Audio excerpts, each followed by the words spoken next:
welcome back. You're joining us for the final match at the 2018 Imperial Assault World Championships. We're about to see Daniel versus Greg. You saw both of them in previous matches, and I know we're both excited to see this matchup here. Very much so. Daniel is a two-time defending world champion, so he won for Imperial Assault both in 2016 and in 2017. And Greg is the challenger from France, looking to dethrone the champion, if you will. Yeah, we'll see. Both are playing with some Rebel characters involved.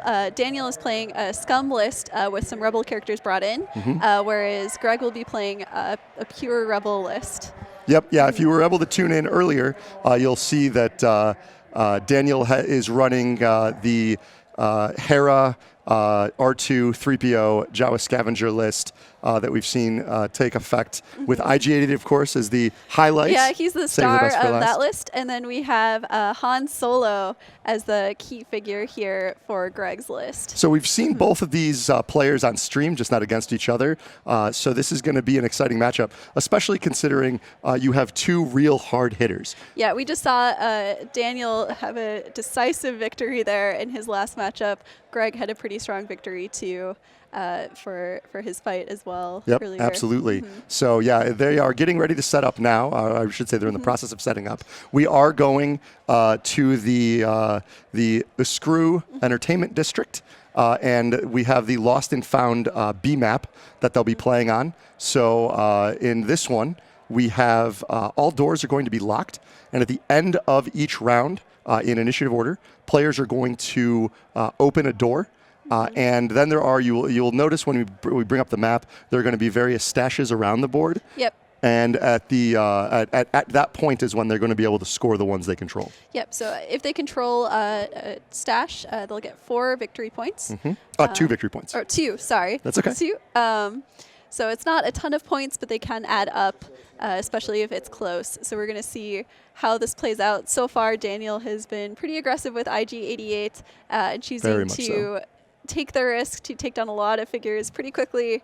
And then even if he loses IG-88, it's usually paid off. I think been a pretty good trade. Absolutely, yeah. Although he has not faced Han Solo yet. So it'll be interesting to see how IG-88 faces up. Oh, actually, he did face. Yeah, he did in the first round. I wasn't going to correct you, but yeah. So yeah, no. So it is. It'll be interesting to see how Greg then deals with IG-88 in his matchup. Yeah, what we've seen so far is IG-88 can do a lot of damage and has so much versatility. Yes, yeah. His ability to use the focused on the kill is a huge. That's created a huge opportunity for him. But it's really interesting and really, I think, kind of cool that we come to this final match with a scum-heavy list with some Splash Rebels versus a Rebel squad, and you have two very different lists and 2 of the characters that have been kind of brought back with these new revamped attachment cards. Yeah, we've seen all 3 factions in the top 16 today. So all of them have been very viable. We saw Darth Vader earlier. Yep. We've seen a lot of Han Solo, Chewbacca, and I think Daniel is the only list we've seen with IG-88 in this top group. Yeah, and now so Greg was forced to play deploy all of his figures first because Daniel is, of course, running Devious Scheme. Yep, and you'll see Greg does have Rebel High Command, so he will be getting that extra command card each round. We've seen throughout all of these matches how important those command cards can be. Absolutely. Yeah, no, the heightened play of Daniel and his ability to really take advantage of those command cards at the right time has been a key to his victory. Shows why he's the world champion. Yep, and you'll see they're just finishing deployments here, getting ready to start. So now all of these doors are going to start locked, which means none of them are going to be able to be opened in this first round. They're going to have to wait to the end of each round to even open. Each player will get to open 1. So this first round should be a lot of kind of planning out what doors you're going to open, how the flow of the game. You want to start to dictate what avenues are being used. It'll be interesting to see how both of these players approach that. Yeah, and I know we say this each game, but we're going to see a lot of playing these support characters probably to start with before they start moving in as they try to figure out exactly which direction their opponent is planning to go. I imagine they'll both pretty quickly go for those terminals. You see R2-D2 for both lists is basically headed in that direction. I feel like I've seen this. Yeah. Yeah, and it looks like you're going to probably see the mirror of that. Yeah, on I wouldn't be surprised if Daniel just activates R2-D2 next. and it is interesting to note both of these lists share. No, Daniel's actually going to start off with Hera. It looks like he just played a card planning. So that's going to allow him to draw 2 command cards. Then if you were not a leader, discard 1. Hera is a leader, so he will keep both command cards. Yep, and then it gets that positioning of Hera. She's fairly safe in that position with those doors closed. Yeah, now we have Greg going with C-3PO. We did see, I would say Greg's played a little bit more cautiously in his game. It was a very good play. We've seen Daniel be pretty aggressive with IG-88, but it's always paid off so far. So there's the R2 move, getting the extra command draw. He waited 1 round, but not, or one activation, not too long. So yeah, you can see that handful of command cards, so important. Yeah, and as we said, all of the heavy hitters are waiting to activate until later in the round. Yeah, and we talked about this before on the stream, but it really is this first round does kind of give you a sense of how aggressive is your opponent. What is their strategy? You can kind of start to look at what units they choose, not just the figures themselves, what order they activate those units in, how they evaluate the battle. I would say surprisingly, this is a more aggressive move from Greg to charge up all the way to that section of the map alone. I'm curious to see if he's going to have anybody else follow. Though I think that is just an Alliance smuggler, so I imagine he decided it was expendable to put it there. Yeah, and there's always, there's always that gamble with the Alliance smuggler if you're shooting at a figure that rolls a white defense die. Maybe you get it in position, maybe they come around a corner and shoot at you, but there's a pretty good chance that you're going to be able, the range that you would have to shoot, because those doors are closed, they would have to come around Greg would have to come around that corner. Though we have seen some great plays over the last few games with Element of Surprise. As we've said before, those command cards really can take out the luck of the game. Well played Element of Surprise will take away that white defense die and leave the opponent helpless. Absolutely. So it looks like right now we've got each player taking one of the stashes. Yeah, though Daniel's being a little more cautious. He has his Jawa a bit closer to his deployment zone, not quite as isolated as that smuggler is. Yeah, I expect to see Greg move in and grab that other stash there in the bottom, on the right-hand side that isn't taken. I am curious to see if Daniel is going to move up and take that additional yellow one on the left. Yeah, and again, these are only worth 2 points. Those 2 points can add up and make a difference, but we'll have to see if it's worth the risk of leaving an unit open to attack like that. Well, and there's 6 of them on the board, so it's 12 points around. That does add up pretty quickly. All right, we do see Daniel. It looks like he is going to move up to that stash as well, possibly. So I don't think he's actually adjacent, so he's not set up to get those 2 victory points, but instead he's choosing to create a better position for attacking and blocking line of sight. So not necessarily a bad move to leave those 2 victory points on the table. Yeah, by tucking it away there in that kind of that blocked area, it's going to force Greg to bring units further out to be able to shoot at, and if that's the case, it definitely brings them into a position of exposure. Yeah, it also gives him line of sight into that central room as well. So he's very well positioned to begin attacking once Greg starts moving more of his forces.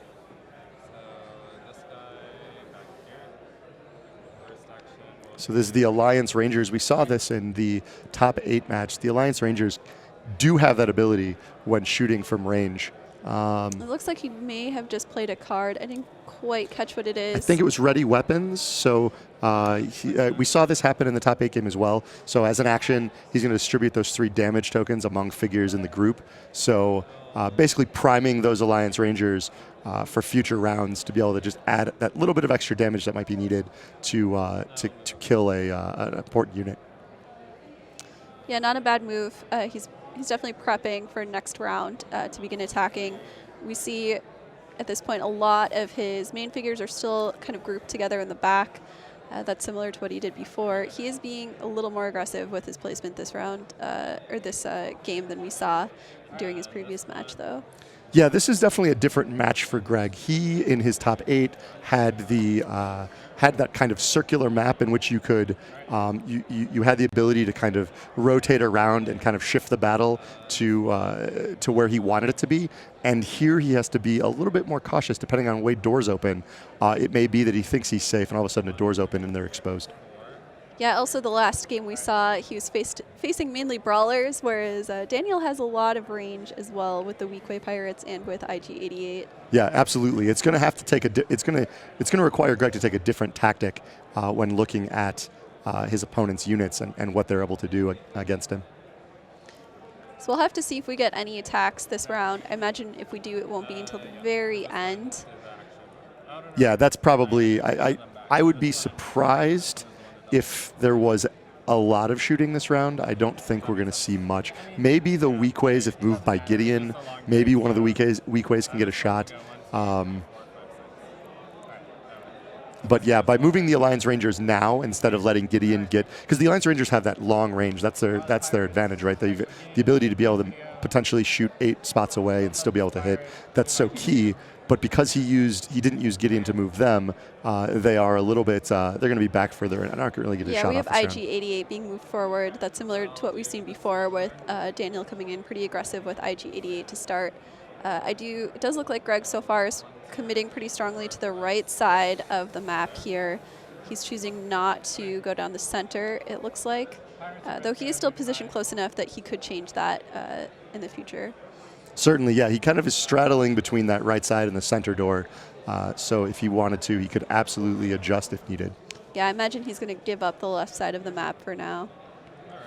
Well, and then you start to think about what each player, like which door each player is going to open at the end of this round. With being so kind of heavily aggressive to the right side, Greg may choose to open the door on the top right of the map and give him an avenue into the other side of where Daniel's positioned most of his units. Yeah, that's a question. Would you open up the center doors or try to leave them closed to continue to block some line of sight there? With the Alliance Rangers, I think I would probably try to keep the doors in the center closed if possible, and let the long range of the Alliance Rangers kind of be utilized there. I think opening up the center could potentially take away that advantage. Yeah, and let's not forget the Alliance Rangers, when they attack, they have that default +1 accuracy, and they can also surge for +3 accuracy, so they have a lot of range capabilities. And with the double blue dice, you're looking at the range on the blue dice is a minimum of 2, maximum of 5, so you have real potential to hit long range. Now the Weequay Pirates can also hit pretty far. They have +2 accuracy, and then they can search for +2. They roll 2 green dice, so not quite as great of range as the Alliance Rangers, but it's still not bad. I imagine they can still reach pretty far across this map. Yeah, it will be very interesting to see which door gets opened. Yeah, again, so far we see them being pretty cautious. Nobody's really moved into range of each other to attack yet. We'll have to see if we get maybe one attack to start at the end of this round, but it could be that we have to wait till round 2. And again, you're watching the final match, the World Championship match for Imperial Assault here at Star Wars Worlds weekend. Yep. And we're waiting to see if Daniel, the defending 2-time world champion of Imperial Assault, will take it home again, or if Greg, who is our challenger for France, is going to be the new world champion this year. It looks like we're just waiting for the final movements here from Daniel. You can see that they're putting a lot of thought into this to set up this round well to start with. I don't think either of them want to make any big mistakes round 1. When you also notice, we do have our timer in the bottom middle of the screen, and this is an extended match. So we have 1 hour and 35 minutes roughly left, which gives our 2 top finalists plenty of opportunity and time to make the decisions. All right, it looks like we're moving on to the next round. Yep. As you'll see, Daniel gets 2 points, and Greg is going to get 4 points. And so then the initiative will shift over to Daniel. And starting with the player without initiative, so this is going to end up being, actually it would be at the end of the round, so Greg would still technically have initiative at the end of the round. So Daniel should be the one with the first choice to remove the door. So yeah, we're going to get to see here kind of what strategy they're going for by what doors they choose to remove. Yeah, this is a very revealing moment. So Daniel removes that center door, taking away potentially a little bit of those Alliance Rangers' advantage. And the question is does this mean with this how heavy it appears Greg is going to the right? Does Greg choose that top right door? Yeah, just as you predicted earlier, Greg is going to leave that center door in place and try to maintain some cover for his Alliance Rangers here. Yeah, and I think then it's going to be really important for those Alliance Rangers to, that's probably, I would anticipate, one of the first activations that Greg makes to get them out of that center door and get them a little further away from any of the major attacks that could be coming. And you'll see they both got that extra command card from having R2-D2. Both of them have R2-D2 next to the terminal. They also, I imagine, will continue to use R2-D2 and his ability, which is Scomplink, to get those extra command cards. Yep, so Greedo making the first move. Going to take those shots at the Alliance Ranger before it gets an opportunity to head out. Actually, is that the Alliance Ranger being shot at? That might be, is that Hera maybe? No, actually, it looks like it's either Hera or 3PO. Okay. So yeah, it looks like the Alliance Ranger is actually up a little further. Oh, no. So there's that dodge. Again, it's never a bad idea to go in pretty quickly with Greedo there, because even if he starts taking damage, he will always get that parting shot. We did confirm that it was C-3PO being attacked. Hera does not roll a white die, so he must have been doing the attack against C-3PO, probably hoping to prevent 3PO from focusing all of the other units, I would imagine. Yeah, no, that definitely makes sense.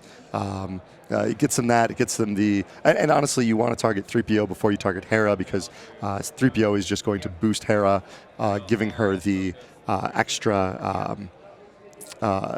the distracting, so the extra evasion or evade. So, yeah, no, that makes sense. And unfortunately for Daniel, that white die and that X, so unpredictable. It did not pay off, yeah. That's why sometimes even if a character with a black defense die has a little more health, it's sometimes the less risky move, because you know what the options are for that die to roll, whereas that white die is so swingy. It can be great or it could be terrible. Absolutely. So yeah, now it's yeah, both players appear to be focusing very heavily, staring at the map. We can see Daniel is looking at his command cards, I'm sure, trying to see if there's anything he can use. Yeah, it looks like he moved Greedo back to be adjacent to that stash for control, so that he can get that 2 points from it at the end of the round, because he did miss out on those 2 points comparatively, where at the end of the first round, Greg had 2 stashes in control, and Daniel only had the 1, which is why you see 4 points to 2 points at the bottom of your screen. You'll see right now it's still a very close game. No damage, I believe, has been dealt just yet, but I'm sure we'll see it coming soon. You can see all of the Alliance Rangers there have that extra damage, also focus, so they're going to be doing a lot of damage once they get into position.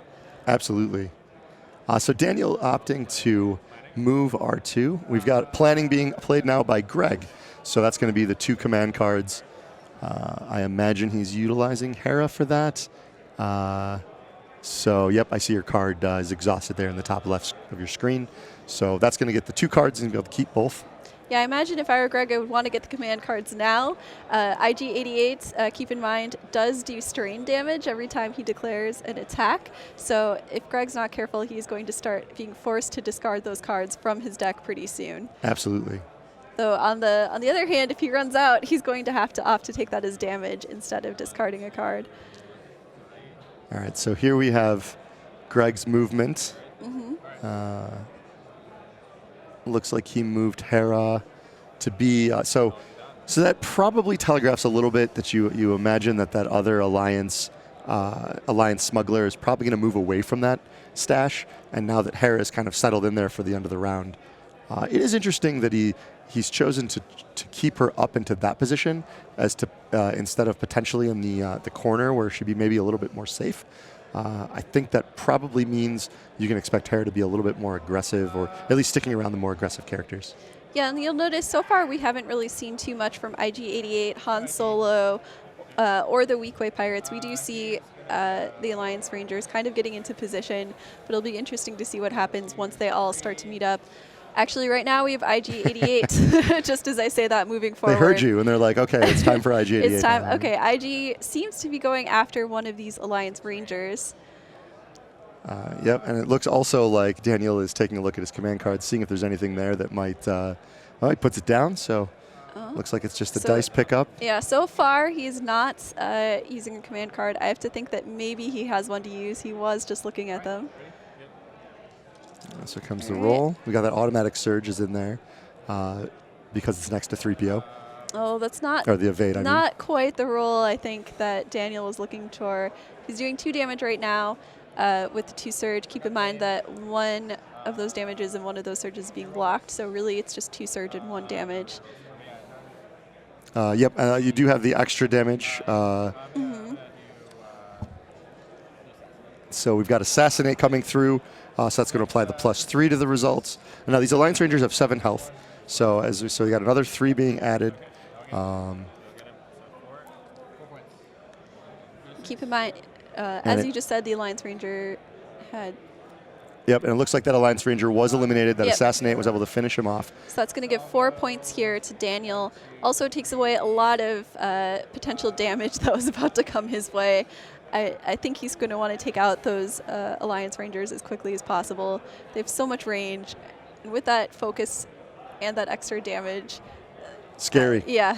Very scary. But as we saw in Daniel's first game on stream, he then uses that opportunity to take IG-88 and bring him back around the corner. So pops out, does his damage, and then retreats in order to stay out of the line of fire. We'll see how well that works. Yeah, that was a great move for Daniel. He really didn't take any damage from it.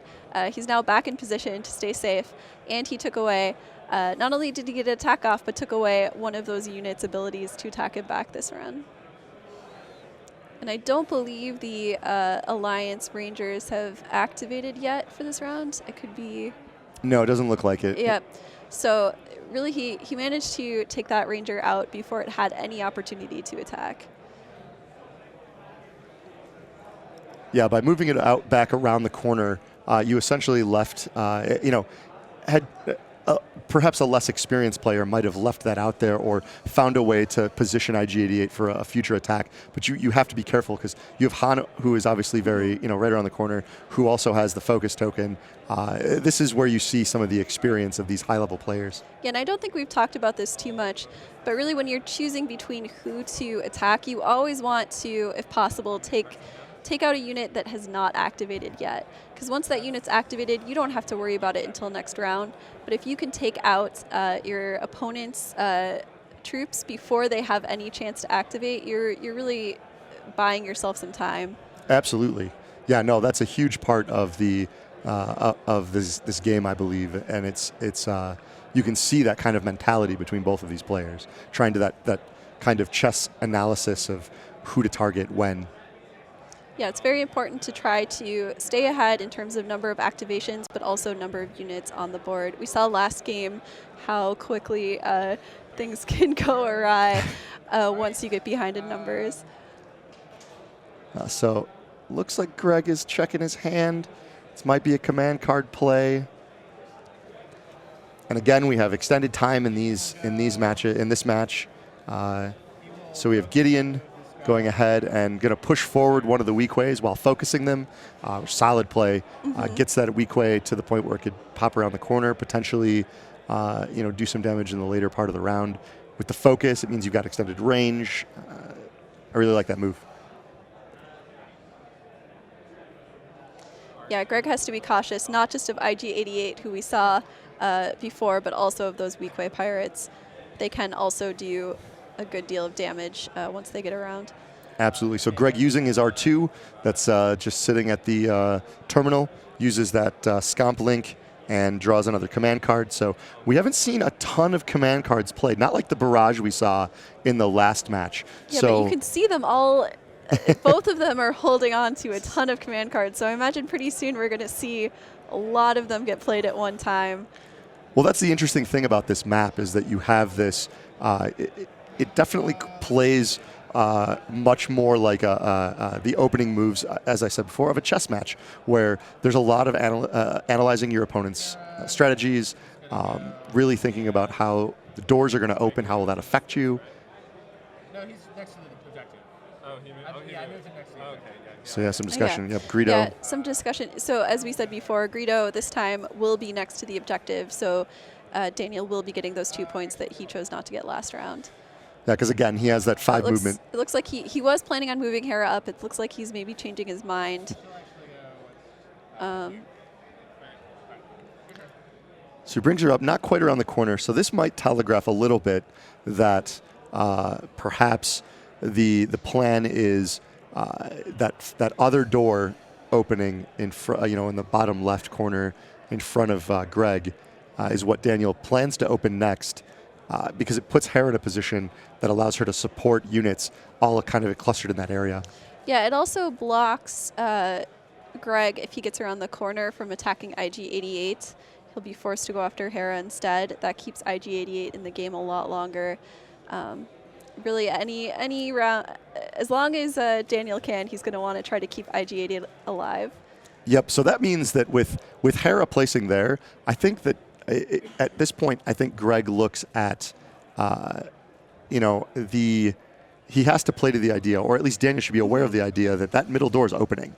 That's coming. That's coming at the end of this round. So with that door open, IG-88's at this point flank is exposed, and I'm curious to see how he reacts in terms of protecting that. Yeah, and again, we can see both of them are being very cautious before they make a move, trying to make sure they don't leave themselves exposed. See the Alliance Ranger moving into position. And we've got the shot. It's going to be the Greedo shot. So it is a pretty long range attack. Yeah, I believe it's 10. So he's playing We have element of surprise. So he did come around the edge. He came from not being seen, so he's going to be able to remove a die from the defense pool. And then he's using that extra damage along with the focus to give him an extra green die for this attack. Keep in mind, as we said before, even if Greedo is defeated here, he will get that parting shot. However, it's such a long range. It might be a little difficult for Greedo to reach. Greedo does get the +1 accuracy and can surge for +3 accuracy, but it's going to be difficult for him to hit. Yeah, with 2 green dice, that's a really tough shot. So this is actually exactly how you deal with Greedo, is you shoot him from afar so that his parting shot ends up not being able to really be effective. That's definitely a high-level play.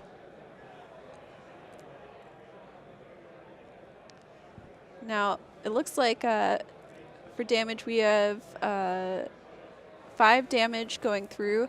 Greedo does have 7 health. It doesn't look like he's going to go down with this attack from what I can see right now.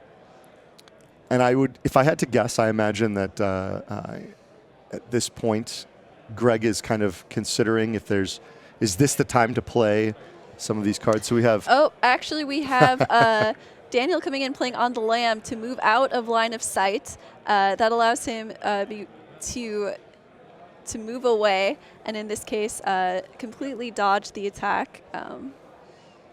Yeah, that's we've seen it used so effectively in game after game on the stream.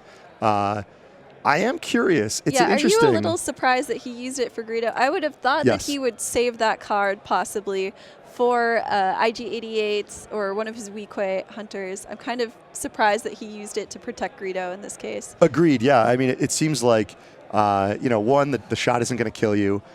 So you don't have to worry about that. And yeah, Greedo is not the character that I would typically protect with on the lamb. So that's going to be really interesting, especially on this map where you have a lot of these circular corners that you can kind of duck behind real quick. It makes it for a real good map to play on the lamb with. So I'm very surprised by that move. He must have decided that it was worth it right now to stay ahead. Not take that damage. Maybe he has plans for what to do with Greedo next round. I'm not sure, but I was surprised that he would play it in this case. The other thing that it does do, and I guess this is something to consider, is you move Greedo. If you keep Greedo there, it allows the other Ranger to potentially come up and finish him off. Because you have moved him now out of line of sight, it essentially means that the Rangers go another round without being able to do any damage, and that's a big deal because those Rangers have a lot of damage output. Yeah, he did also waste that extra damage and focus, which is great for Daniel. Yeah, that's a really good point. It's those little things, the nuances of play. That is why these two are playing at the top table.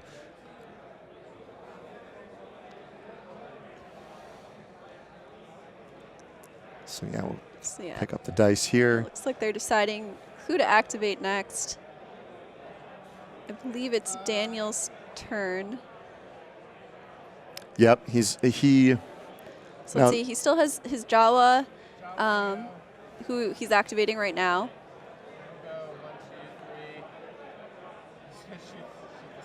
So he's going to attack with the Jawa. So the 2 yellow, he's got the automatic 2 accuracy, rolling those yellow. I believe he's attacking the. We just saw. Looks like officer's training. So he can use while attacking to re-roll 1 attack die. Then, if you were a leader, draw 1 command card. Which the Jawa Jawa Scavenger is the leader. Yep. Minus a point.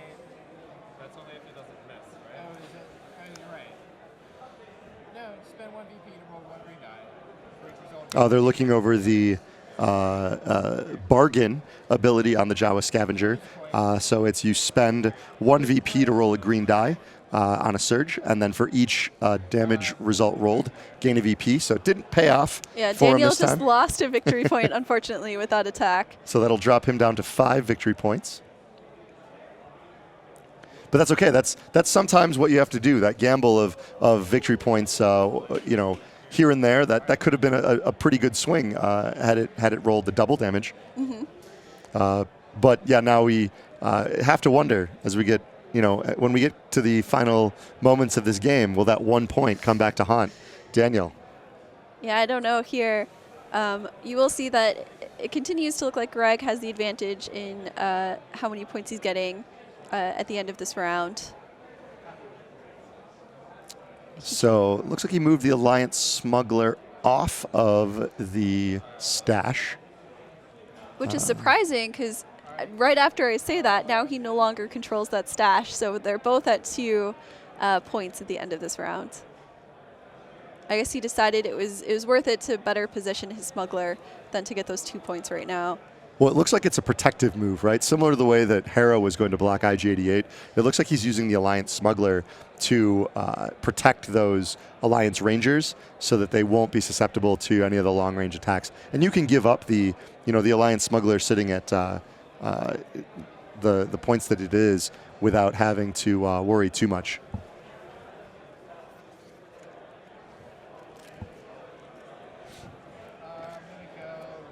So you see a little. So we see, it looks like Daniel is activating the pirates, so he's going to start moving into position with them. I think he's about to attack, most likely. Yep, so he's counting at range. He's going to be attacking C-3PO. He does have that focus, so he will get the extra green die for this attack. Yeah, it took him a second. He left it further back on the board, but the weak way pirate is focused. So the 3 dice. So we're going to have a block and an evade.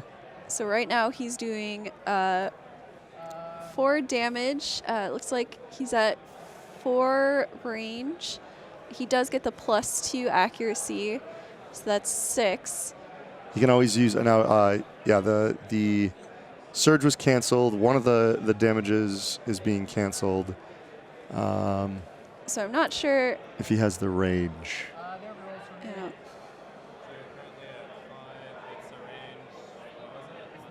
They're counting it out. So it's 9 to get to 3PO. Yeah, it sounds like that attack is not going to be to hit. So he needs to actually, he needs a surge to get that extra accuracy. All right, so it looks like Greg was forced to re-roll his defense die, which took away that surge cancel and allowed Daniel to get the attack to go through. Yeah, he used the Weequay's ability there of Raider and can choose to reroll one of his dice or an opponent's while attacking. So yeah, that was a huge move there, because now that surge goes through. Now you can surge for the extra accuracy. The block goes away. 4 damage, 9 range. It is all, at this point, that is... Yeah, he's also going to score the points for taking out, is that C-3PO? It was C-3PO. So not worth a ton of points, but huge advantage in that C-3PO can focus Greg's characters, and that's going to pay off in the long run. And we see opportunistic being played here. So after a hostile figure suffers damage, you gain 3 movement points. So he was able to bring that Weequay around, blast C-3PO from afar. Yeah, and this is going to seem familiar to you. You see Daniel going out, doing these attacks, and then retreating so he doesn't leave his unit vulnerable. Yeah, he's so good at getting that perfect positioning, utilizing those command cards to his advantage. It really is... it's easy to see how he's won Worlds the last 2 years prior to this. Yeah, he's playing a very patient, long game, making sure that you'll see all of his strong hitters now are grouped up there. Nobody's left exposed. And when that door goes down in the center next round, I imagine he'll be able to move in with IG-88, hopefully take out another unit before Greg has a chance to do too much damage. Well, and even looking at some of the long play, it's going to be very dependent on what he does with what Greg ends up doing with Han Solo. But if you consider where he placed his R2-D2, where Daniel placed his R2-D2 in that top corner, when he moved it off of that terminal, he placed it so that getting into that hallway doesn't actually get you a line of sight shot to IG-88. You actually have to get further in, which means you're exposing yourself, or you're going to have to get to the center, which is going to expose you. So it's even little plays like that that show there's always this awareness of where Daniel's opponent is, what kind of angles and avenues they have for attack, and exploiting that to the best of his advantage. Yeah, and if you notice, Greg has actually moved his R2-D2 away from the terminal as well. I'm kind of curious about that, if he had similar reasoning with positioning his R2 there. Certainly. Yeah, no, absolutely. It's not... Greg is also playing a very methodical game, making sure that he's paying attention to all of the moving parts. I think this is actually probably the best match we've seen on stream. Yeah, I would agree. And very worthy of being a finals match for Imperial Assault this year. Yeah, my only complaint is I really hope to see Han Solo come in and make some moves soon. So far, you might have noticed he hasn't done too much this game. He is in a position where once those center doors come down, he will be able to start making some attacks. But right now, he's mostly kind of been in the background, unfortunately. Well, and this is why it's so important that Daniel keeps retreating those figures back. Han has the ability to exhaust his rogue smuggler at the end of a round to interrupt or perform an attack. So it's all about getting Han into position at the end of a round to be able to then kind of unleash an extra attack on an unsuspecting unit. But Daniel's doing such a good job of making sure that Han just doesn't have any targets for that. Yep. Yeah, I'm curious to see if Greg takes the time now to attack R2-D2, or if he's just going to ignore R2 and wait for the next round. So we've got 3PO moving up, getting into that position. Focus, yep. He's focusing the other Weequay pirates, so they will be ready to attack next round. Well, yeah, now you've got both Weequays focused. They're back in position. R2 is potentially blocking the long-range shot to IG-88. 3PO is blocking any long-range shots to the Weequays. The Alliance Rangers are I think, going to be an interesting factor as we move along, because we saw the double move on the second Alliance Ranger to kind of bring it up to the other figure in the unit. So they're the ones that have that potential to hit from long range. I'm curious to see how Greg kind of works his way around the defense Daniel set up.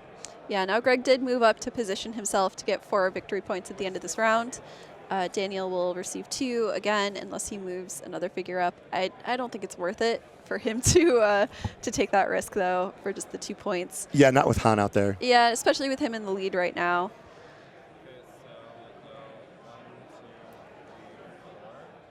So here we see Han moving. He's gonna Yeah, so Han has moved forward. He is focused. take that shot. It looks like on R2D2. So he removes the. So you were correct. You were curious if he was going to do it. Yeah, so here he comes is. the roll. It does feel like almost a waste of a focus. Oh, well. Wow.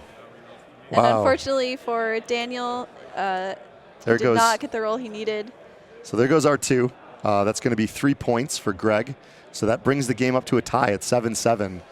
With Greg at this point, like you pointed out, getting 2 additional points at the end of the round. So Greg's going to get 4. Daniel's going to get 2, each getting for their stash. We're going to see both of those doors removed. It's now a much more open board. And now we certainly have a game on our hands. Yeah, it's a very close match. I think it's too close to really call at this point who's in the lead. Daniel did have some great plays earlier, taking out that Alliance Ranger. However, really, both of them still have a lot of very strong units on the map. I don't think you could say one person has the advantage over the other just yet. Yeah, no, not at all. And again, so many cards in hand for those command cards. Yeah. So many options, ways to combine them. I expect this round for us to see some kind of explosive, event happen that's going to potentially swing things in one way or the other.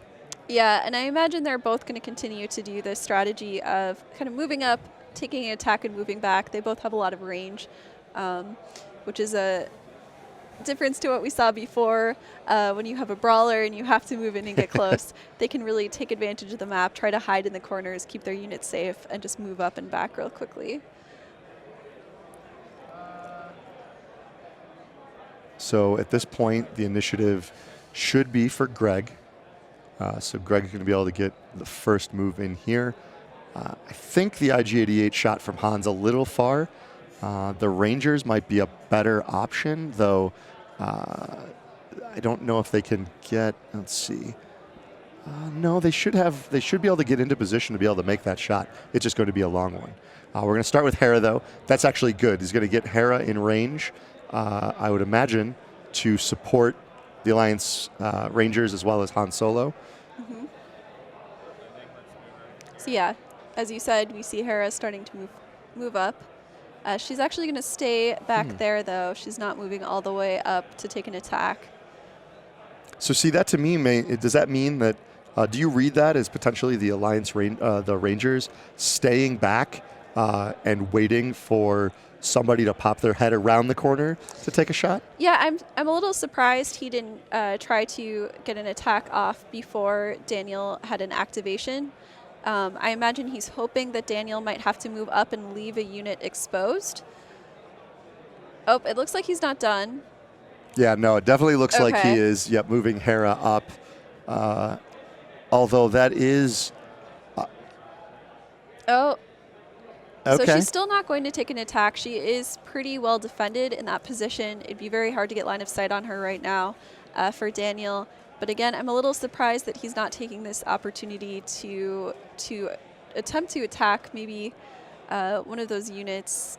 Looks like probably only C-3PO that he could attack right now very easily. Well, getting Hera into that position, actually, so where she's at, so her ability works at, it's any unit within 3 spaces. So it gives a lot of the spaces around her gets that benefit. So any unit firing from there is going to be able to choose either the +2 accuracy, which if you're going to round that corner and shoot at IG-88, I think is going to be very important. Or if they're not worried about the range, they can do the +1 damage or the surge. So while I agree that I'm surprised that there's not an aggressive move being made against IG-88, I think this sets up the opportunity for some better attacks later in the round. Yeah, I'm not sure if you can get line of sight to IG-88 right now within 3 spaces of Hera. Daniel's done a pretty good job of keeping him behind all those corners. We have seen earlier that it can be kind of difficult to map out line of sight. They could definitely, I think, reach C-3PO from that position. So we're seeing Daniel choose to activate the Weak White Pirates first and not leave IG exposed. I think that's a good move. And here's that shot on the Alliance Smuggler. And again, if that Smuggler wasn't there, you could probably bet that the shot would be on that Alliance Ranger. So that Smuggler's doing his job. Yeah, and this is why I was surprised that Greg wasn't attacking first to try to prevent Daniel from taking the initiative basically with this Sure. round and getting the first attacks off. And that will be it for the Alliance Smuggler there. So with the Alliance Smuggler dropped, this is only a 2-point unit. Yep, and again we see, as we said, I think we're going to continue to see Daniel move in and out with these attacks and not leave anybody left in the middle there.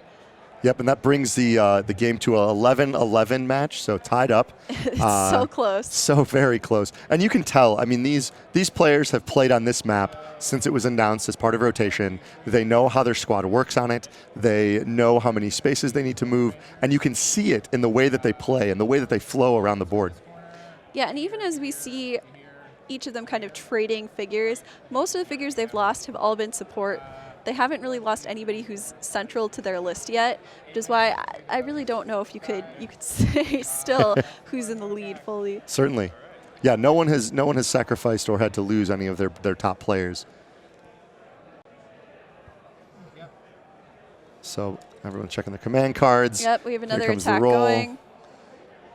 So it looks like one of those surges is being canceled. That's not great range. No, that range is very, very low. I mean, even with the +2 accuracy from the weak way. So that's 5. I think it's more than a distance of 5 that he's attacking. So let's see. Still only 1. I don't know if he can make that range right now. Yeah, it looks like it's a range of 8 if I'm counting the spaces correctly. So we'll see if there's anything that Daniel can do. I believe this attack is going to miss. And Greg there taking a look, saying, okay, what do you have in your discard pile? What have you used out of your command cards? I think that's the first time we've actually seen that on the stream today. Mm-hmm. Just that, again, that thought process of a high-level player. Yeah, great move from Greg. Even if he doesn't know exactly what cards Daniel might have, there are certain cards that you know are probably in that deck. Yeah, absolutely. Well, and it also, there's sometimes these moments where things like that also, you're about to get into a roll, or you're thinking about how you're going to adjust some dice, and then your opponent's like, hey, can I see those cards real quick? I do see some damage just got placed, so that attack must have somehow had the range. I don't know if a command card was played. Yeah, I didn't see a command card played to the table, but maybe right to the discard pile. He might have used the surge for the +2. So he had 3 range, so with +2 that would put him at 5, and another +2 would only put him at 7. So if that was 8 distance, I'm not quite sure how he made it without another card. We must have missed a move. We could have also miscounted. It might have been 7. We trust that with the level of play going on, yeah, the judge is right there. We know that right there. Yeah, the judge is right there. We know that what's going out there is legitimate. So I will take that we missed something there. But yeah, we've got 2 damage on that Alliance Ranger in the back that's focused.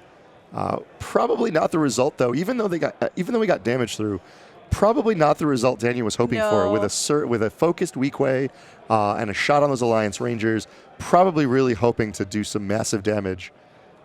Yeah, if I was Daniel, I would want to get those Alliance Rangers out as quickly as possible right now. Han just has too much health for him to focus on yet. If he can get those Alliance Rangers down and get it just to Han, that's going to really limit Greg's ability to attack back. So it looks like here Greg is checking distance and line of sight from the Rangers. Yeah, again, I don't think he can get line of sight to IG-88. It looks like they might be looking at it. So you need to have, for line of sight, 1 corner of your unit unblocked to 2 corners of the unit you are attacking. Yep, so they are, you see them drawing. Yep, so the walls, I think, are blocking line of sight for some of these units. I think what Greg was checking was what space do I need to be in to shoot at that angle? So he was kind of drawing the line back from IG-88's corner and seeing where he was going to have to stand in order to make that shot. Now that pirate is kind of exposed right now. It'd be a little easier, I would imagine, for Greg to move in and take a shot at the weak way. Certainly.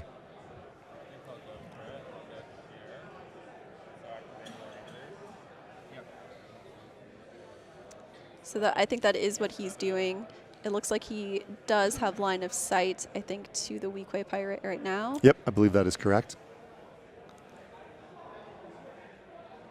Checking to see if there's any. Yeah, he's looking through his command cards. We've said this many times. They both have a pretty big hand of command cards there to use. So comes the defense. So the surge is canceled. That's just 1 damage. That is not a great result. No, it's also really the for lowest either result of for them. range. Yeah, and the range is the lowest you can actually get on a on those 2 blue dice. Now the Rangers do have the +1 accuracy with Pierce. So right now he has 5 range. I don't think that's enough, and without a surge, I'm not sure if that's reaching. Looks like he's doing a reroll. So a little bit better, but that surge is still canceled out.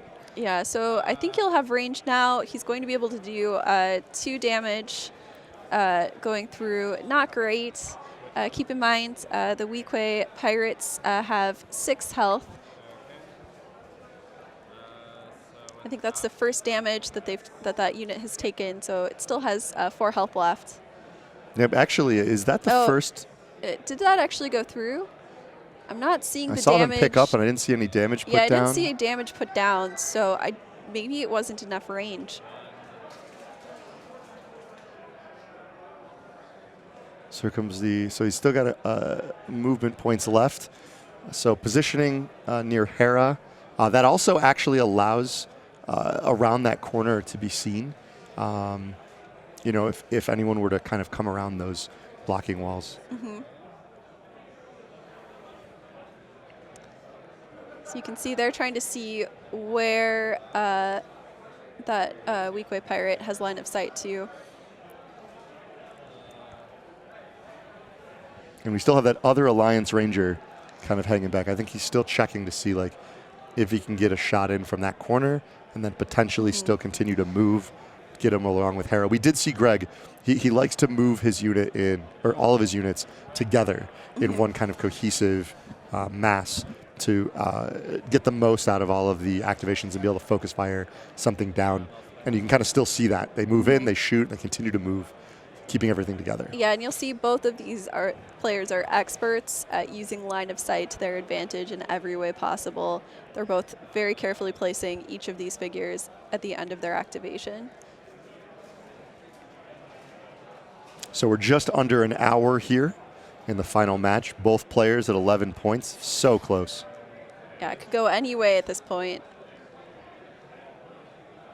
So here's the other Alliance Ranger shot again. I'm assuming on the Weequay. Yeah, this could make a huge difference. If he can take out that Weequay Pirate, that's going to help Greg a lot. So we've got a reroll coming in.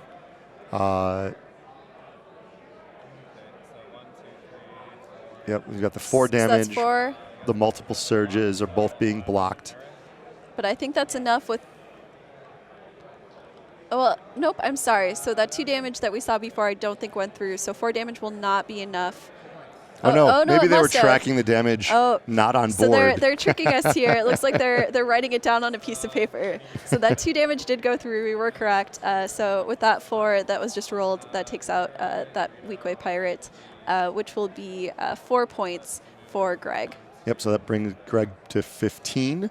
And then he's going to retreat back a little bit, not willing to open up any avenues. If he moved towards Hera, he could open himself to a IG-88 shot down the middle of that hallway. So this allows him going into that corner, kind of doing the same thing that Daniel's doing on his side, which is kind of retreating back into a fairly safe position and waiting to see how the rest of the round shapes up. Yeah, so we see right now Greg has the point advantage. At the moment, he will continue to have the point advantage at the end of the round since he is still controlling 2 stashes. He'll get 4 points where Daniel is going to get 2. Greg has lost a Rebel or Alliance Ranger, and we saw one of his Daniel. Alliance smugglers. Yeah, Daniel lost his Weequay Pirate. Both of them still have Hera. Both have Daniel still has IG-88s, and Greg still has Han Solo. So I would say it's still pretty close. Greg maybe has a slight lead at the moment, just with that point advantage continuing to grow. And you can see Gideon still hanging back in both deployment zones for both players. So here he comes, getting ready to, shifts forward. 3PO finishes up his movement, continuing to protect the pirates, the remaining Weequay pirate. And that is kind of a big deal. We did see that like the Weequay pirates are not, that they are a big part of the damage that Daniel's squad puts out. So even losing half of the squad is still a significant loss. But And with they're IG-88, also a little more vulnerable health-wise. true. Yeah, I mean, I guess the trade-off is it's Weequay Pirates for Daniel, and for Greg it's the Alliance Rangers, and we've seen attrition in both of those units. So very much still trading blows equally here. Yeah, and you'll see Han Solo has not gone yet, so I'm curious to see if he's finally going to kind of enter the fray, get some shots out. He had that one attack where he took down R2-D2, but so far he's kind of stayed out of it. Yeah, and then you've got, obviously, on Daniel's side, IG-88, who also hasn't gone this round. And with a very open center, I have a feeling that I wouldn't be surprised if at some point soon, I think it's going to come down to activation timing in terms of whether or not IG-88 or Han goes first. And I think that depending on where units are, at this point, if IG-88 enters the middle, you have to be able to bring him back. Otherwise, you expose him to Han. Same thing goes for Han. If depending on how the placement is, the timing of those units, I think, are going to be a big factor in this round. Yeah, this is also one of those games where a great play with Take Initiative could be huge. Just really anything. It's so close. Any big move, any great command card draw could decide it right now. You see Daniel flipping through cards that have been used, trying to figure out what's still in the deck. How can he utilize what's in his hand to best of his advantage based on that? All right, Greg is now moving Gideon up as well. We've seen a lot of these kind of mirrored moves throughout this game. Yeah, I mean, we both still, both sides still have Hera, both sides still have Gideon.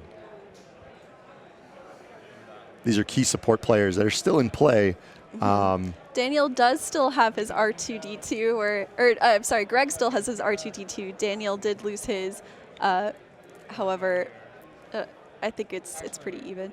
Well, and R2 is actually in a really good position because you could basically Greg can hold R2-D2 till the end and wait to see if either way. But if Daniel takes over that stash on the left-hand side that's kind of abandoned right now, R2-D2 is in perfect position to basically block a control.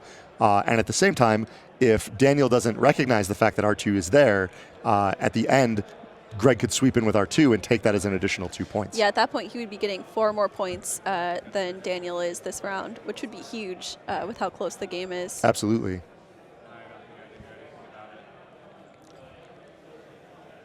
Greg seems to be talking through some strategies with himself.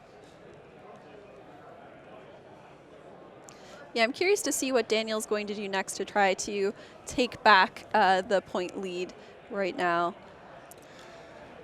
Yeah, I think the way that he has played over the last, on the last couple matches, he seems to rely very heavily on IG-88 to do the most impact on his opponent's figures. So I feel like he's calculating how best to utilize IG-88 in this situation to kind of bring that point swing back to his favor. Yeah, Greg has really done a great job of preventing Daniel from having the best opportunity to move in. You'll see he's grouping everybody up in that corner, so it's very difficult to get in, get line of sight without almost being adjacent to those positions.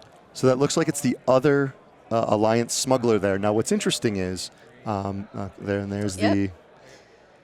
Yep, and so that's going to be an attack on R2. So Daniel was not caught unaware by that R2. He was very aware that he was there. He goes ahead and rolls the attack using his Jawa Scavenger. But now, not is that the best on rolls. R2? I believe it is. I thought I saw the point. Does he have a line of sight?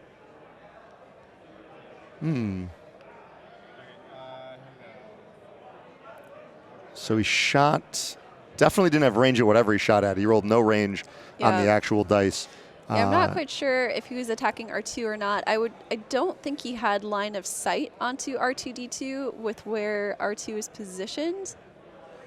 Yeah, it's a little hard to see with that wall there, but you will see that there is a wall going one space out from R2, Yep. which I think does block line of sight. So I believe he may have actually been attacking. The Alliance Smuggler? Yeah, Well, that is a very long distance shot. I could be wrong again. As we keep but yeah. saying, sometimes it's hard without actually measuring it out. We saw the laser pointer earlier, which Yep, helps. always helps. But on these maps, sometimes you have to be careful to make sure you're measuring out where you have line of sight to. But either way, the shot, whoever it was shooting at, missed. It did not hit, so. And now he has taken control of that stash. So, so who is left to go for Daniel? It looks like we have Greedo, still IG-88, obviously. Hera has yet to go. So interestingly, Greg is retreating with R2, so he's not going to go and challenge that stash. So that's going to keep, at this point, both players have two stash controls. So, yeah, Greg will stay in the lead. He has a 4-point lead right now, which doesn't sound large. So far, it's not been too big a deal, but when we get towards the end of the game, that 4 points can be pretty crucial. and in regards to that, if we think about how, okay, so we have. Yeah, this is the first really aggressive move we're seeing as Daniel kind of charges forward here. I think is that Greedo? I believe it is Greedo. Which would make sense, as we said when Greedo first charged out. If you're going to leave a unit exposed, Greedo is the best one to do it with, because even if he's taken down, he will get that parting shot. Absolutely. Yeah, and he's got the +1 accuracy. He's rolling the 2 green, so his minimum range is 3, but you see the handful of cards Daniel has to play with. I think Greg just activated Han Solo, so we'll get to see what he is planning to do next with him. I think that was his last activation, so he tried to play it out as long as he could, but yeah, he And I gets to think the he's point. just leaving Han next to the stash to secure those points. Oh, no, he might be counting where to move him to. So we'll see. Maybe he moves to, takes a shot, and then moves back. Which this is what we talked about earlier. Moving Han is going to basically it's who can hold out, right? Now IG-88 doesn't have to worry about coming out into the center and taking a shot and potentially coming back. He doesn't have to worry about Han coming at him this round. Looks like this shot's going to be on Gideon. Yeah, that's the only one I think he has line of sight to. I guess he could potentially be shooting the Jawa across the room. But nope, we see him counting spaces to Gideon. So pretty good dice for Han. So that's 3 damage and 1 surge.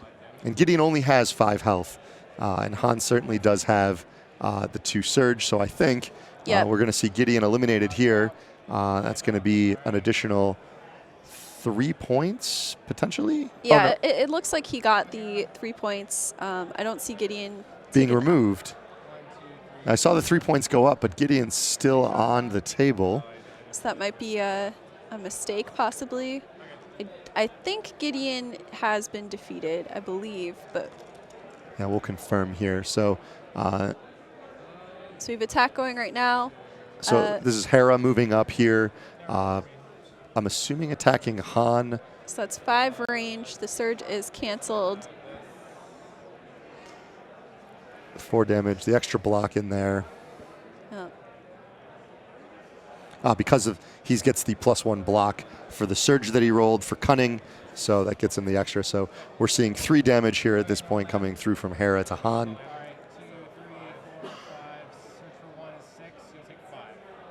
And then you've got the extra damage coming in from the... So 5 damage is going through to Han. Han has 12 health to start with. So he still does have a lot of health left, but that's has to feel good for Daniel to start beating Han down a little bit. Absolutely. It also is interesting because, again, there are no more... Oh, we have a command card being played. I wasn't able to see what that was. It didn't get to the... it can't quite make it out. Might be tools for the job. Yeah.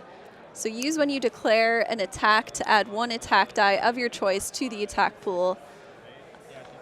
I can't see who's doing the attack. I would think it's... Yeah, so Greg attacked Hera She is now out. Yep, so that was with Han. Han has that, of course, Rogue Smuggler card. That's the attachment that at the end of the round he can exhaust that card to perform an attack. So actually a great move by Greg, baiting out Hera to get that attack in. Yeah, so we do see Greg has a bit of a lead right now. Daniel's going to have to make some of these points. I think he can still do it. If he can get IG-88 out there and take down Han next round, that could be huge. Absolutely, yeah. And with now we are getting here comes IG-88. Actually, this round. So sorry, we didn't realize IG-8 hasn't gone yet. So he's going to attack here. So that wasn't the exhausting on Rogue Smuggler. It was the return fire ability of Han's. So that allows him to get that attack once per round. He can interrupt to perform attack after he's been hit. And I imagine IG-88 is about to attack. Keep in mind he does have Relentless, so when he declares an attack within 3 spaces, that figure suffers 1 strain. He also can choose which attack dice he uses. Now that he's adjacent, I would imagine if he does get to attack, he would choose the red dice. Agreed, yeah. I mean, you don't have to worry about range at that point. This could be a huge swing moment here. If IG-88 with his 2 attacks is able to eliminate Han Solo. First roll. So it looks like that's 5 damage, and the surge block isn't doing anything except for giving him the extra block. So 4 damage appears to be going through. He does have the arsenal, don't forget. I'm sorry, the assault, so I assume a second attack's going to be coming through here any moment. Yeah, though, did he use his first action to move? Oh, that's true. Yeah, that's a good point.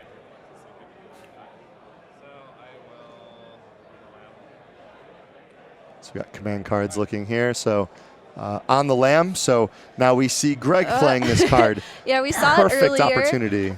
We did question before when Daniel played it on Greedo. This is the perfect time to be using it.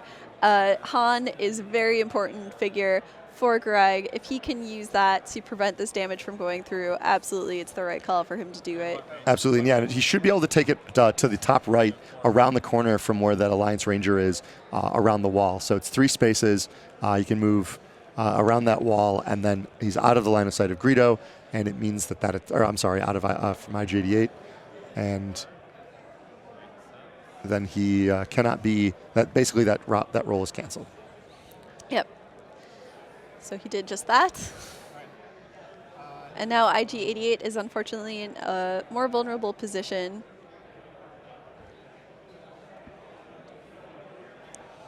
Now Daniel will be getting the initiative next turn, unless of course Greg has in his hand take initiative. Yeah, with how many cards they both have, I wouldn't be surprised if Greg had take initiative, and I wouldn't be surprised if Daniel could negate it too. Yeah, kind of looking in hand. I thought I saw negation in Daniel's hand just as he briefly fanned those out, but I could be wrong. Yeah, we have seen some take initiative played. We haven't seen negation come into play too much so far. I think we saw it once for element of surprise. Mm-hmm.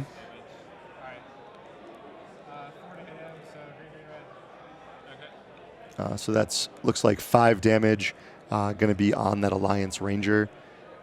And this other attack here. So one of those surges is canceled, but that Alliance Ranger is going to be eliminated. Yeah, and that's great for Daniel there. He really needs to make up some of these points right now. Yep, that's going to be another 4 points for Daniel, bringing him to 15. So cuts the lead, or cuts Greg's lead down to 7.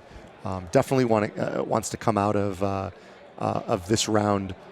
If Daniel keeps initiative and has IG-88 in that position, he's in a very good spot to start taking out. The other big thing with taking out that Ranger is he eliminated the unit that was adjacent to that stash. I was about to say, right now it looks like Daniel's about to gain 4 points, whereas Greg is, even though he looked like he had the lead in terms of stashes he controlled at the beginning of this round, is now controlling no stashes.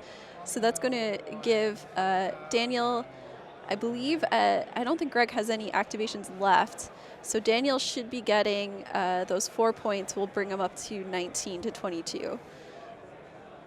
So yeah, ever closing the gap as the match continues.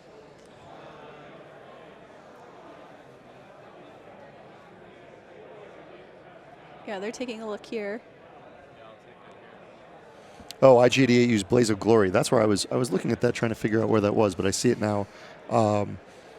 So he readied his IG88. That's how he was able to go in and take on. IG88, use after an activation resolves to ready your deployment card, and at the end of this round you suffer 3 damage.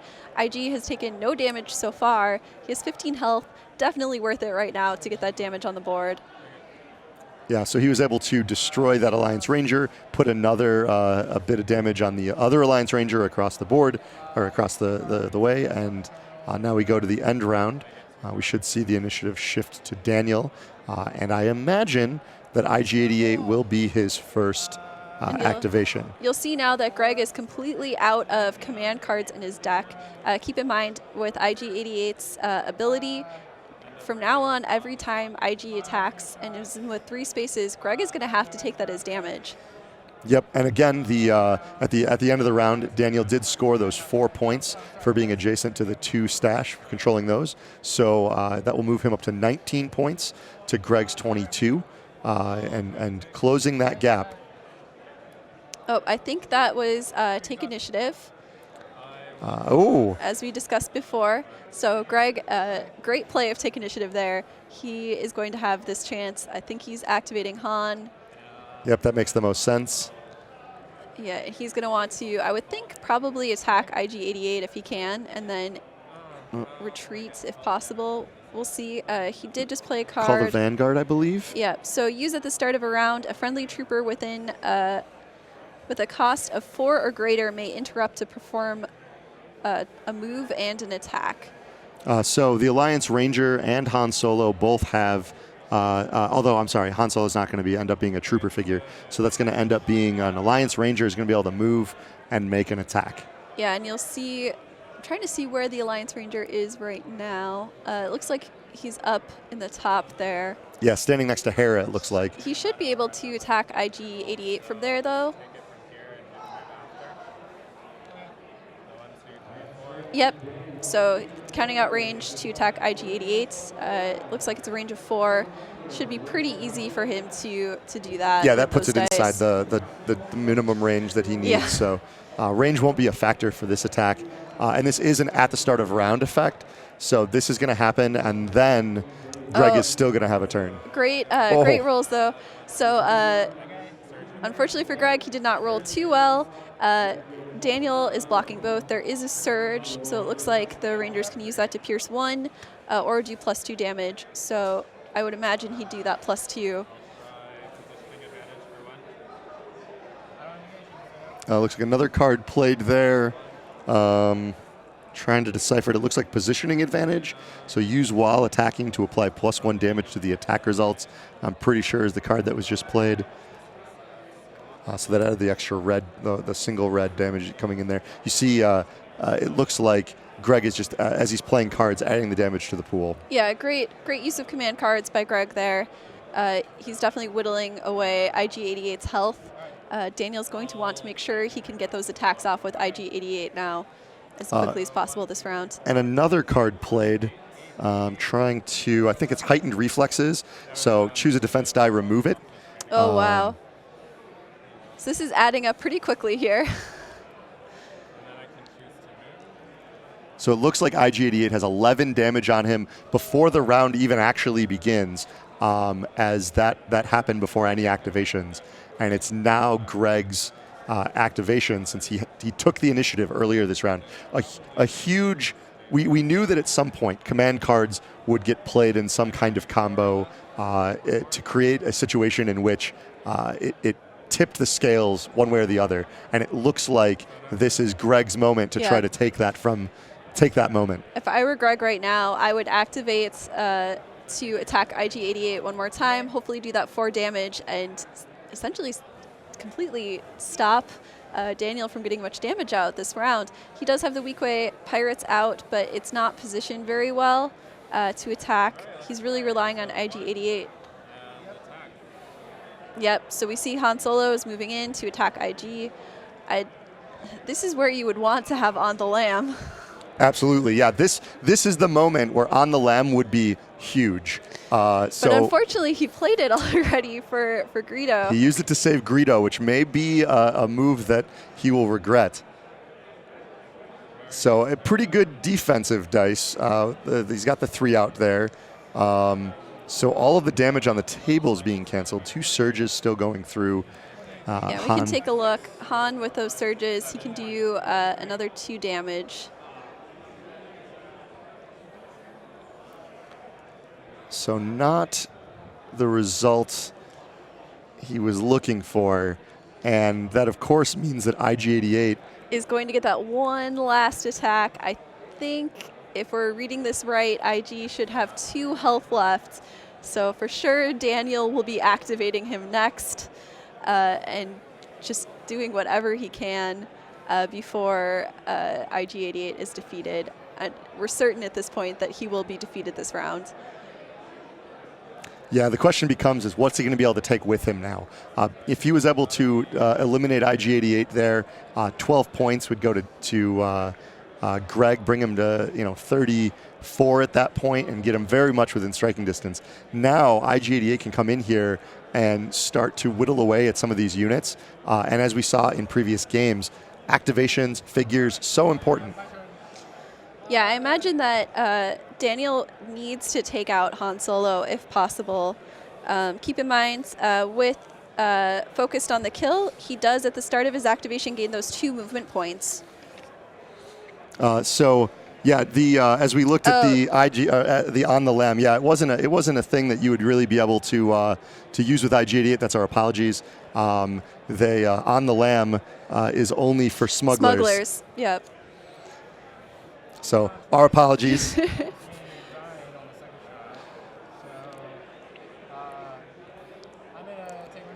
So yep, as we expected, IG-88 gets to activate now. We're drawing range here. Yeah, I expect that Alliance Ranger to take some damage. I might see Gideon possibly. Yeah. Though not the greatest roll. So the dice playing some havoc on the strategies of these 2 players here at the end. It does look like it was enough still. Oh, yep, the Alliance Ranger is eliminated. IG-88 is going to move into position.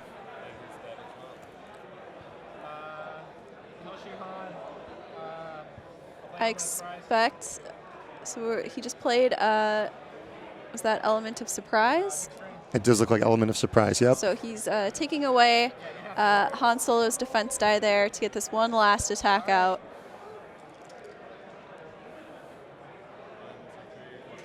So 6 dice on the roll. No, the defense die for Han is out with Element of Surprise. And that is enough to eliminate Han Solo. Yeah, and keep in mind Han Solo is also taking that strain damage, which is coming through as 1 straight damage. Yep, so that brings with the elimination of Han worth 10 points. It brings Daniel to 33, giving him the lead. Though I imagine IG-88 will most likely be defeated this round as well, so it's going to bring it to 33 to 34. Extremely close game. Yeah, and that's the risk with running out of command cards when going up against a character like IG-88 that does that strain damage, is that 1 damage can make a huge difference in an attack. Absolutely. So yeah, it looks like... Yeah. So Greg is going to go next. Who would you, if you were Greg, which character would you choose to activate here? So this is definitely a tough situation. Gideon has the surge for +2 damage if need be. He's rolling the blue and the green.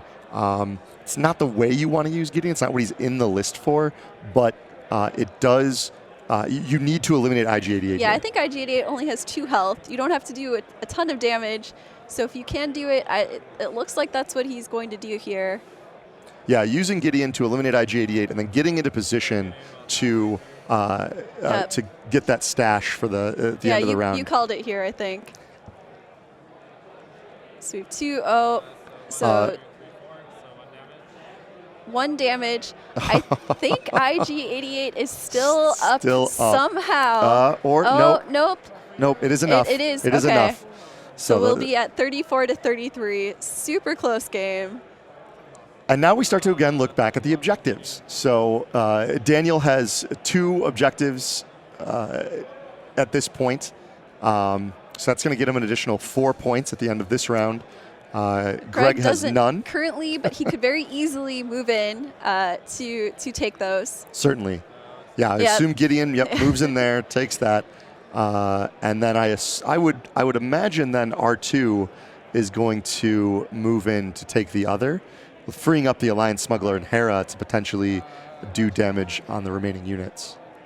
Yeah, Daniel's going to have to figure out a way to get that Weequay pirate into position to attack without leaving him too exposed. Greedo also can do those attacks. We've seen him miss a lot with Greedo at that range. He's not the best character to use to shoot at quite the distance that he has been. Honestly, though, I don't know. I would, as Greg, I think I would avoid attacking Greedo going forward. Yeah. It's just not, I think this has to be, you have to look at objectives, and that's going to be the way to pull this out. So we see, it looks like he just, Use 3PO to Yep. focus the Weequay, and then just shift it a little bit. yeah, so I imagine he's trying to put 3PO in a position that he won't be taking any damage and will continue to secure that stash for those 2 victory points. Certainly, yeah, because at this point, so with 3PO being worth 2 points, if Greg were to eliminate 3PO and take the 2 stash this round. Now, that's obviously a very tall order. I don't know exactly how they would do that, but 3PO is the key to victory here, because if Greg can take both a stash at the end of this round, gets to 38 points, then killing 3PO immediately wins the game.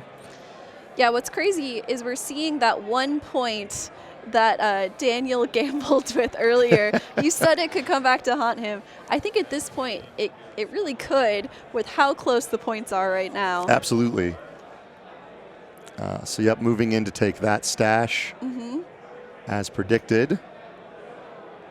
And with that, probably expect to see both of them get 4 points here, so 38 to 37.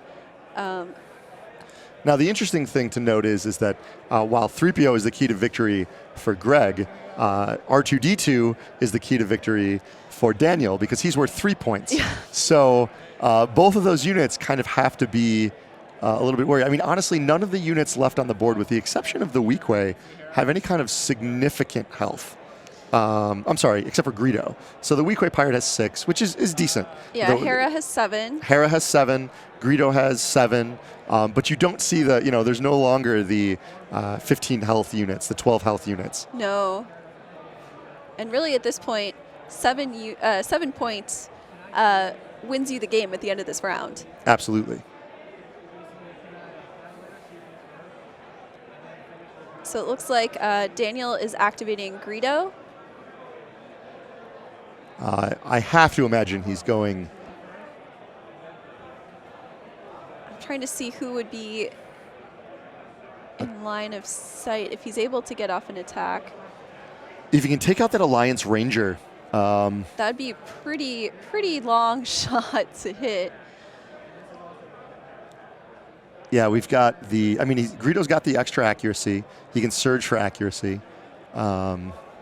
So it's not the craziest shot I've seen someone take today. So we'll see. They're still looking at everything. Maybe he's not going to attack, but I would think that he's going to try to take down that Alliance smuggler there.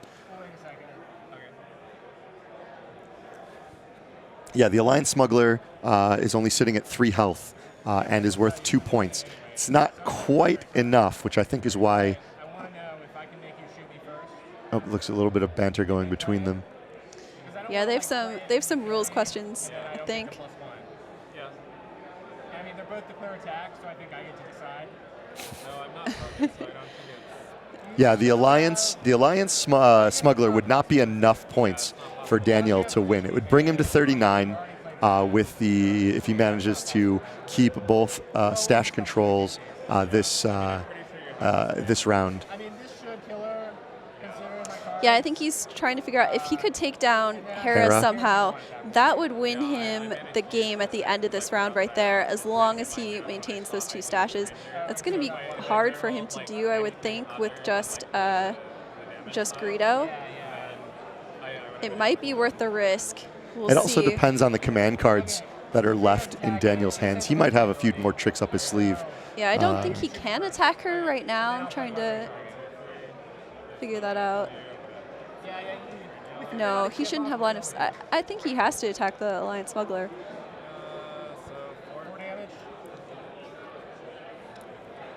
So 4 damage.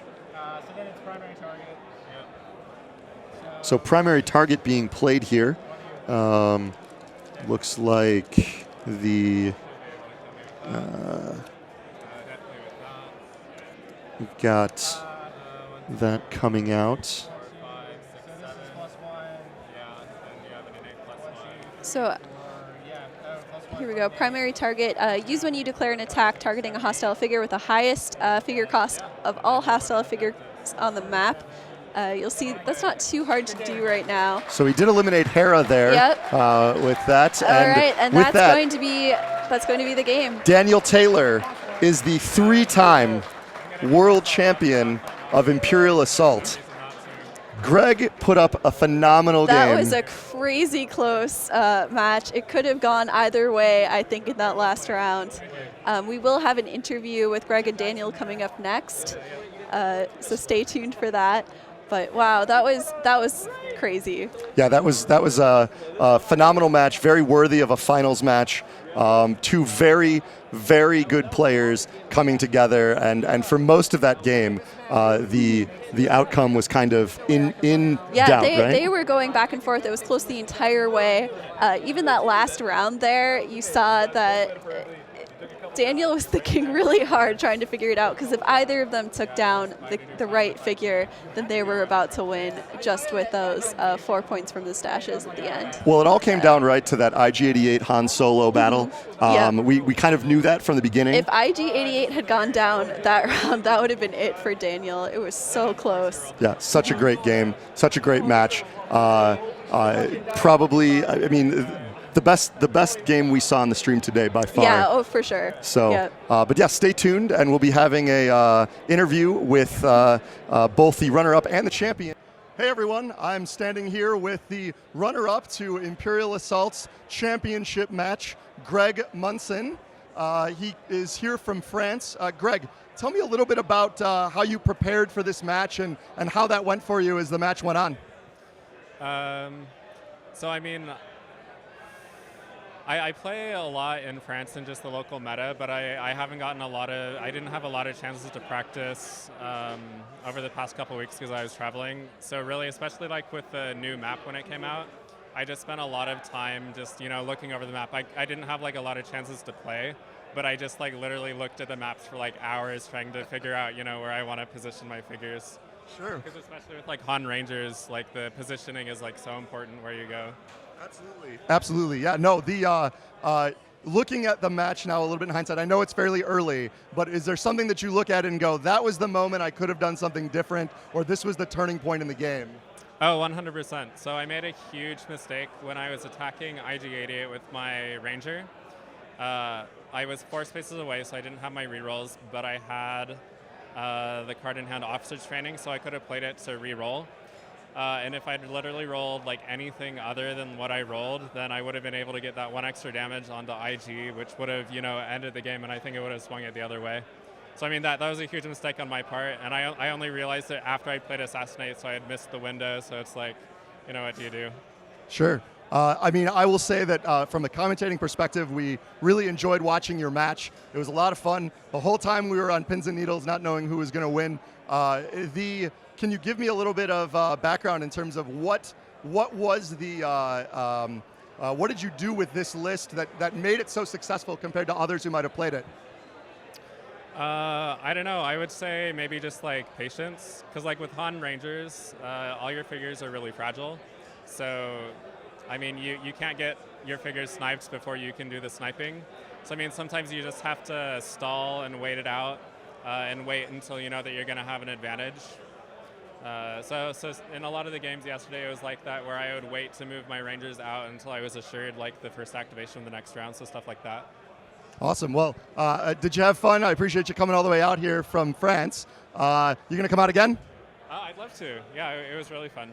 Awesome. Well, thank you very much for your time. Again, you've made it this far. Hopefully we'll see you again next year. Thank you. All right, thank you. And now I am joined by world champion Daniel Taylor. Hi, how you doing? I'm doing great. How you doing? I'm doing really awesome. I bet. So this isn't your first time up here, is Nope, third time. I was going to say, this isn't your second time either. Yeah, 3-time world champion Daniel Taylor. Walk us through a little bit of what you did to prepare for this and what you kind of did with your list that might be different than what others might be doing with it. Okay, yeah. So I practice a lot. Just get in as many practice games as I can, trying out all the different kinds of lists, like Vader, my mercenary list that I ended up with, a few other variations, and also like Han Rangers, like what I was playing against here. Sure. And it's really hard, this meta, there's so many different things that are viable, so it was really tough. I ended up taking this, one list I was trying to decide with was I could take 2 Weequay Pirate sets and bring back Market, but I decided with this version with Hera and Greedo instead. That gives me 8 activations, which helps out a lot in the 8 activation Han Ranger list, since I can go last with IG. Absolutely. And he's like super terrifying, right?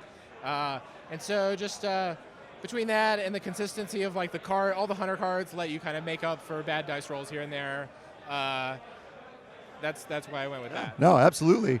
Was there any points going through the final match? First of all, commentating on it back there was amazing. It was that was an exciting game, by far the best we had on stream today, which is right for the final match, right? Yeah. So at what point were there any linchpin points here where you go, this was the moment everything turned around? Well, there were definitely some of the like opposite of that, which was like early on. I made a few shots that like didn't work out. And I was like, oh, that's a shame. And I got to play more, safer. And like I didn't quite have the cards I needed in quite a lot in multiple places. The lowest point was when he played Take Initiative, and I had not drawn Negation yet. I was like, oh no, like here it comes. Because if he had done that, I could have just killed the Ranger, and he's got all these Hunter cards he can't play. But yeah, once IG lived, then I was like, okay, I probably got it at this point with all the cards that I have. Finish the Ranger, finish Han, and then I could probably just squeak out the rest. Yeah. So yeah. Absolutely. Yeah. I think one of the things that we noted, one of the things that you are so good at is learning how to maneuver around the map, making sure your units are in the perfect position. What do you attribute to that? What can other players look at in that play and say, I can be like Daniel Taylor if I do X? So obviously the practice, so that you know like roughly where you need to be. Like I'll play a practice game, and I'm like, well, this guy was over there, and he just totally couldn't get where he needed to get. So then like next time, like, oh, okay, well now I know that. Let's try to put these guys here. This map in particular is very tricky because of the way the doors work, and the guy that doesn't have initiative has to do it first. So it can play out a lot of different ways depending on who opens which door. Did you practice a lot with which doors you would open based on what your opponent would open or how that would work? Mainly I just played the practice games and oh, I'll try this door this time, and see what happens. And that's how it works out. Another thing I try to focus on is as the game progresses and you activate guys, you need to make sure that you block your guys that are going to get shot at by guys that have already gone, so you don't kind of get down on activations. And everyone gets to do something. Because if you don't activate in the right order and then kill the guys that haven't gone yet, then you just get in a lot of trouble. Certainly, yeah. So that is this is now three-time world champion Daniel Taylor. Are you coming back next year? Oh yeah. Excellent, yeah. Excellent. Well, we look forward to that as well. Me too. So thank you again for this, and I hope you had a good time. Thank you. Thank you.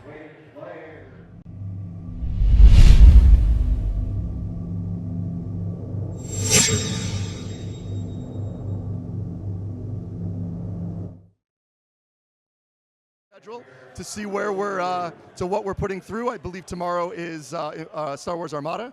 Other than that, I'm Jim Cartwright signing off. from Star Wars World Championship at Fantasy Flight Games. Thank you.